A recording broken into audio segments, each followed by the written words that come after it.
I'm Dr. Lisa Ackerley. I'm a Chartered Environmental Health Practitioner and Managing Director of Hygiene Audit Systems, and I'm also a visiting Professor of Salford University.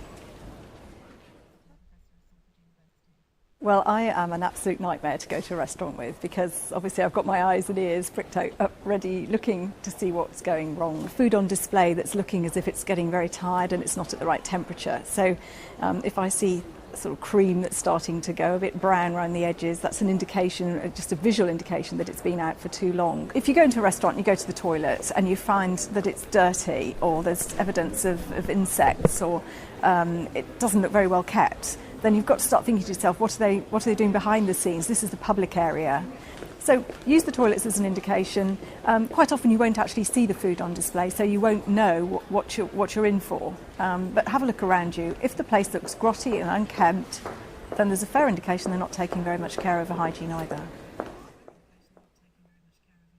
In the UK, there's a system just being introduced called Scores on Doors. Basically, you can go on a website and actually look to see what grade a premises had during the last inspection. At the moment, it's very much in the early stages and they're still deciding on how to do the scoring system, but it's generally accepted that it's likely to be a 5-star system. So somebody with 5 stars will be at the top. Someone with no stars is probably just on the edge of actually contravening the legislation. Unfortunately, there isn't such a thing abroad. So really the best thing to do is look on the companies such as TripAdvisor, which will actually at least give you people's experiences, although of course it may not be an official experience. If you're abroad and and you get food poisoning, then really it depends very much on what sort of holiday you're on. If you're on an independent holiday, then really you might just want to get a doctor to come and see you if you're really ill and give you treatment. If you want to complain to someone, then that's a little bit more difficult if you're independent. But if you're with a tour company, then they will perhaps provide assistance for you. They may have a doctor on site. If you're in a big organisation.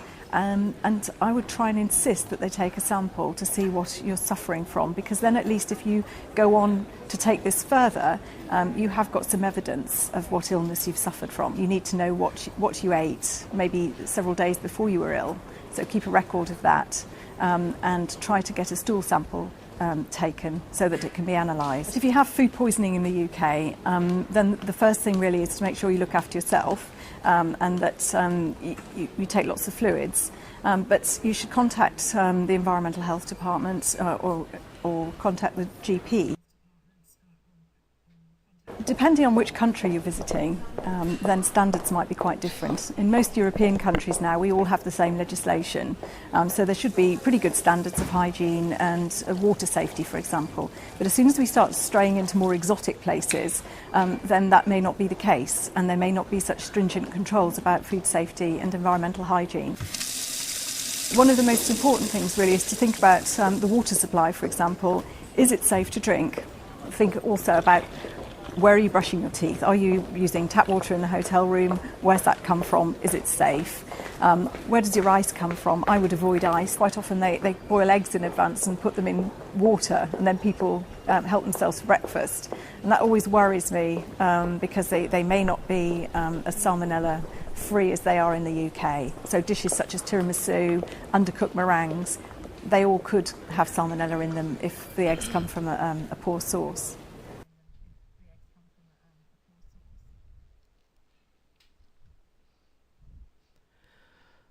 So you might wonder, why am I showing you a video from the UK? Guy that I used to know, he was getting his PhD in the UK in HACCP. They are way ahead of the US in terms of HACCP. So I thought there was a lot on that video that you could draw from. If I were doing a HACCP plan for an operation, I would look at that, and gives you some indications, such as it's not in the kitchen, but the bathroom would be one of your SOPs that would be included in your prerequisites to make sure that the bathroom is clean.